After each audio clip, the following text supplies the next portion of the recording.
Okay, more round 2 of this fight. I feel like it's a weekly commentary, but you know, ang naramdaman ko lang dito, Pia, with this new, parang may mga tao support na naman. Sana lang, yung mga walang alam dun sa kaso, huwag nang makisaw-saw sa gulo. Kasi, with all due respect to Miss Elena, I've never heard of her, I've never seen her in any of our family gatherings, in any royalty or project. I haven't seen her or heard her name. So, I'm 100% sure that she's clueless about this case. Kaya lang, sana wala na sa mga nakikiray or sumisiksik. Alam, dun sa kaso, ay huwag na lang sana. Dahil hindi nakakasya. But how is it affecting your mom? When you're here at home, kamusta naman siya? At home, she's the same. She's the same woman at home. She's the same mother at home.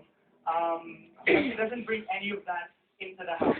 I think she's so used to it na eh. Kasi nasanay na siya sa mga ganyan. So, you know, pag gano'n hindi na sinadala sa bahay.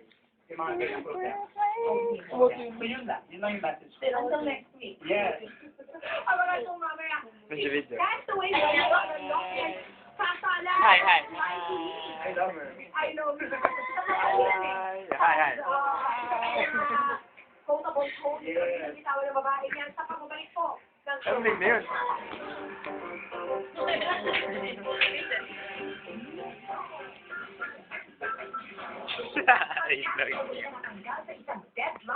Balik din.